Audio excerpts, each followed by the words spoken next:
اسرائیل اور حزب اللہ میں کشیدگی، امریکہ جنگ روکنے کے لیے سرگرم۔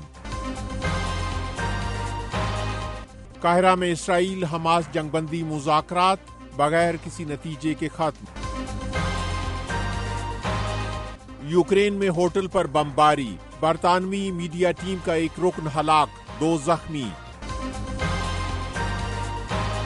وائس آف امریکہ واشنگٹن سے اہم خبروں کے ساتھ محمد جلیل۔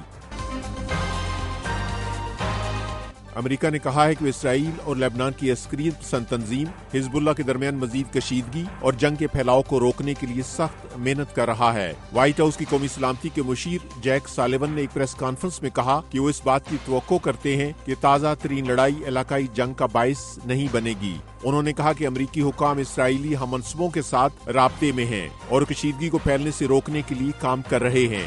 جیک سالیون کا کہنا تھا کہ امریکہ قاہرہ میں جاری غزہ جنگ بندی مذاکرات کی کامیابی کے لیے کوششوں کے ساتھ ساتھ اسرائیل اور لبنان کی سرحد پر صورتحال کو پرسکون رکھنے کے منصوبے پر بھی کام کر رہا ہے۔ اسرائیل اور حزب اللہ نے اتوار کو ایک دوسرے پر سینکڑوں میزائل اور راکٹ فائر کیے تھے۔ یہ گزشتہ 10 ماہ سے جاری لڑائی میں فریقین کے درمیان اب تک کی شدید ترین جھڑپیں تھیں۔ خالد حمید کے ساتھ تازہ ترین خبریں براہ راست دیکھیے پیر سے جمعہ۔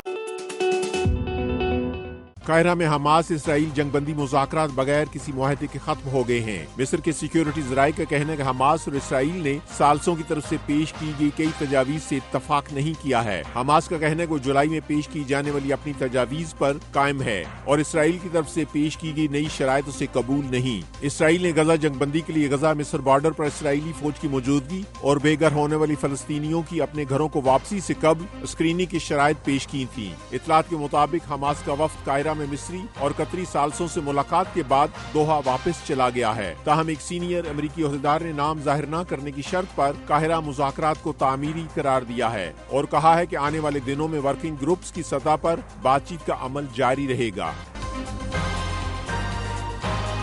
روس کی طرف سے یوکرین پر کیے جانے والے ایک میزائل حملے میں خبر رساں ادارے رائٹرز کی میڈیا ٹیم کے ساتھ کام کرنے والا سیکیورٹی ایڈوائزر ہلاک ہو گیا ہے۔ رائٹرز کے مطابق یوکرین کے علاقے ڈونسک کے شہر کراماتورسک میں 38 سالہ رائن ایونز ہفتے کی رات اس وقت ہلاک ہو گیا جب ان کا ہوٹل میزائل حملے کا نشانہ بنا۔ حملے میں ہوٹل میں مقیم 6 افراد پر مشتمل رائٹرز کی ٹیم کے 2 دیگر ارکان زخمی بھی ہوئے ہیں۔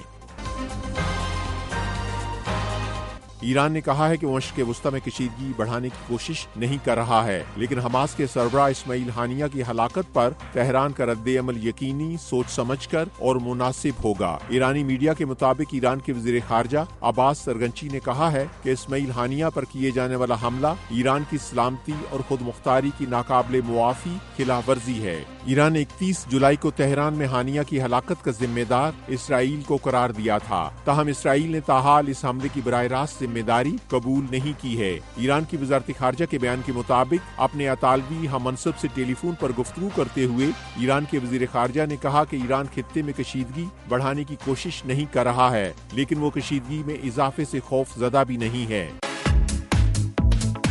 Voice of America Urdu service کا ٹی وی شو ویو 360 پیر سے جمعہ شام 7:30 بجے۔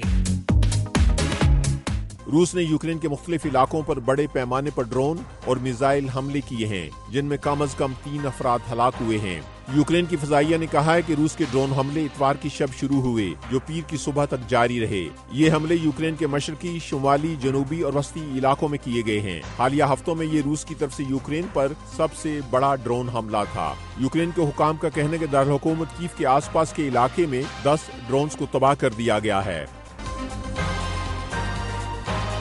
وائس آف امریکہ واشنگٹن کی اردو سروس سے خبروں کا یہ بلیٹن اب ختم ہوتا ہے۔ میں ہوں محمد جلیل اور ایڈیٹر تھے عمیر بن ریاض۔